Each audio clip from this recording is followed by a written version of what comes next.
Disney राजकुमारी रेमचेल की प्रेम कहानी। बहुत समय पहले की बात है। यूरोप महाद्वीप के जर्मनी देश में एक पति और पत्नी रहा करते थे। दोनों का एक दूसरे के सिवा और कोई नहीं था। विवाह के कई वर्षों उपरांत भी उनकी कोई संतान नहीं हुई। समय इसी प्रकार से गुजर रहा था कि अचानक एक दिन स्त्री को अपनी कोख में संतान की अनुभूति हुई और गर्भावस्था के दौरान उसको कुछ इस प्रकार महसूस हुआ कि उसको रेमचेल नामक शाक खानी चाहिए। आसपास वह शाक कहीं भी उपलब्ध नहीं थी। पति पत्नी एक जादूगरनी के बगीचे के समीप ही रहते थे। पत्नी के मन की बात जब पति ने सुनी तो पति ने उसको वादा किया कि वह उसके लिए रेमचेल नाम की वह शाक साथ लेकर आएगा।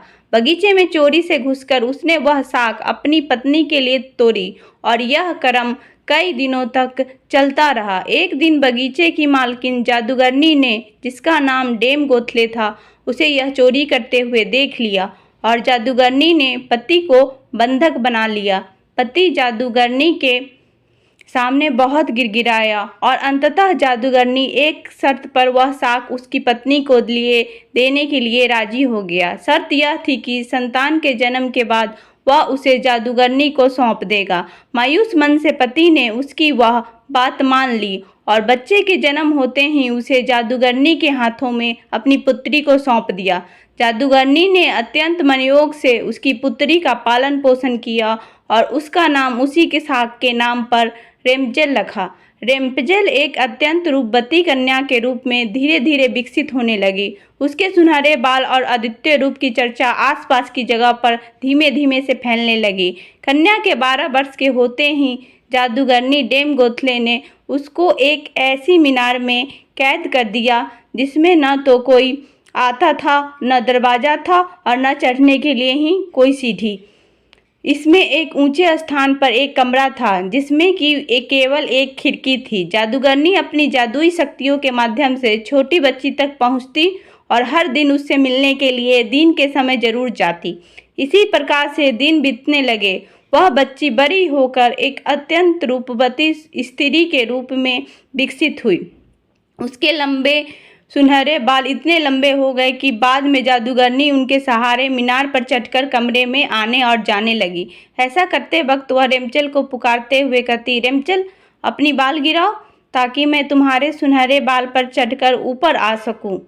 समय इसी तरह से गुजरता गया और एक दिन किसी राज्य का राजकुमार घूमते घूमते उसी क्षेत्र में आ गया जहाँ पर रेमचेल इस मीनार में रहती थी। रेमचेल की आवाज़ में अद्वितीय मिठास थी।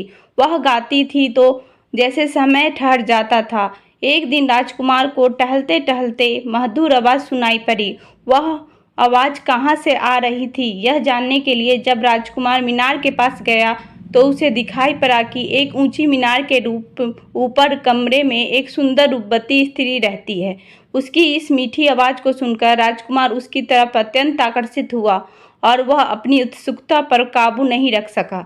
उसने मन में ठान ली कि वह उस बंद दीवार में रहने वाली स्त्री जिसकी आवाज़ इतनी मधुर है के विषय में जान के ही रहेगा। एक दिन जब दिन के समय जादूगरनी रेमचेल से मिलने के लिए आई तो उसने जादूगरनी को वह शब्द कहते और बालों के जरिए ऊपर चढ़ते हुए देख लिया। राजकुमार ने इसी प्रकार जब रात के समय रेमचेल को पुकारा तो उसने उसे आने के लिए मीनार के सहारे अपने बालों को लटका दिया। राजकुमार ऊपर जाकर रेमचेल से मिला। रेमचेल और राजकुमार एक दूसरे से प्रेम करने लगे थे। दोनों ने मिलते ही एक दूसरे को पसंद कर लिया था और वह एक दूसरे के लिए अंतरंग सहचर बन गए। अतः राजकुमार ने रेमचेल के सामने विवाह का प्रस्ताव रखा। रेमचेल इस बात पर सहमत हुई और दोनों में धीमे धीमे बढ़ने लगा। जादूगरनी डेम गोथले रोज दिन के समय रेमचेल को मिलने के लिए आया करती थी। राजकुमार और रेमचेल ने मिलकर एक योजना बनाई कि राजकुमार द्वारा दिए गए रेशम से रेमचेल एक सीढ़ी बनाएगी जिससे कि वह दोनों उस जगह से भाग सके।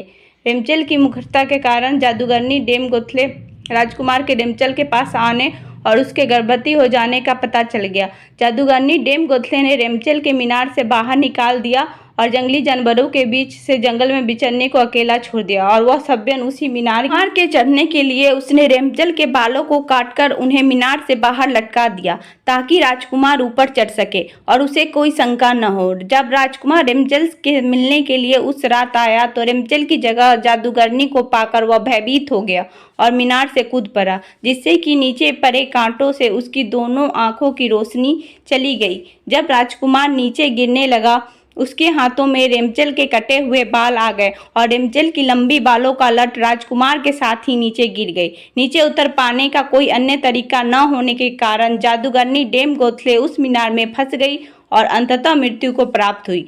अपनी आंखों और अपनी प्रेमिका को खो देने के बाद राजकुमार निराश होकर अंधा होकर जगह जगह भटकने लगा। कई महीनों तक इस प्रकार भटकने के पश्चात वह उस क्षेत्र में जा पहुंचा जहां पर रेमचल बस चुकी थी। उधर रेमचल ने जुड़वा बच्चे को जन्म दिया जिनमें एक बेटी और एक बेटा हुआ। इसी तरह कुछ समय तक एक दूसरे के बिछोह में रहने के बाद अंततः दोनों उसी राज्य में एक स्थान पर मिल गए।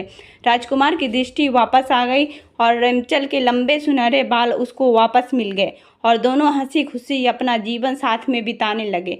शिक्षा: इस कहानी से हमें यह शिक्षा मिलती है कि बुरे का अंत बुरा ही होता है और विश्वास के सहारे एक दिन दुनिया में सब कुछ पाया जा सकता है।